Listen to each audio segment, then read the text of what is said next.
Nutstacker na tayo. Reminder, Sir Andrew, hindi pwede ikalang ang braso sa katawan kapag nahulog ang metal nuts. Kunin lamang lahat, ilagay sa chopstick at ulitin ang challenge. Kailangan, para matayo ang 10 metal nuts, kailangan tumayo pa rin siya for 3 seconds. Pag nagawa naman yun, usapang 1 million pesos. Sir Andrew, pag nakuha ang 1 million, sa mo ilalaan ng pera?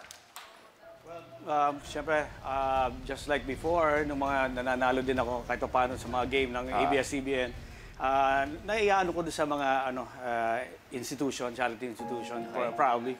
And at the same time, siguro, you know, yung pasisimulan kong mini office, probably. Okay. Maraming mapupunta ang maganda ang 1 million pesos.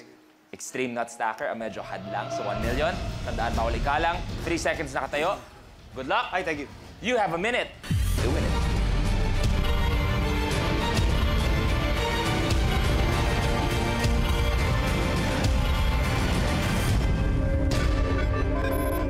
The game begins in 3, 2, 1. Go!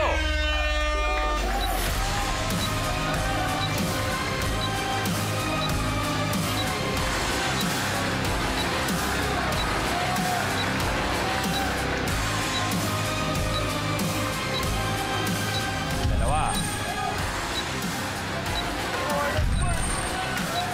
Yan, Lou, huwag dapat hawakan yung nuts ng isang kamay.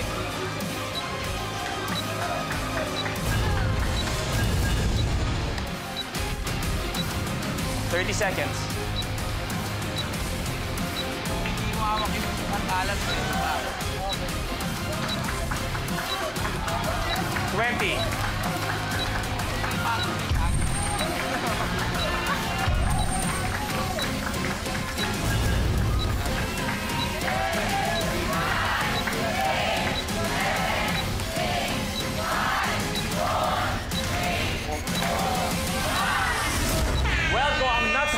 Mahirap-hirap, mas mahirap ang Extreme Nutstacker kaya wala tayong 1 million. So for today, meron ka total 90,000 pesos. Senyor, thank you very much. Congratulations. Mahirap.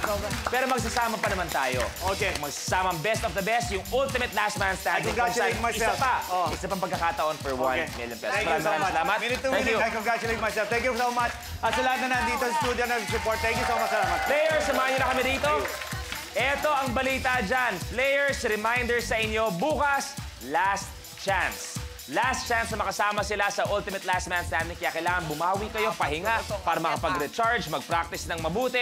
At eto, kapamilya, salamat sa patuloy niyong pagbibigay sa amin ng chance para pasayahin kayo araw-araw. Kahit hayaan niyo na gawin namin na masaya ang inyong mga hapon, nakakatawa, pa-cute, lahat-lahat na. Kaya magsama-sama ulit tayo bukas dito sa Minute to Win It, Last Man Standing.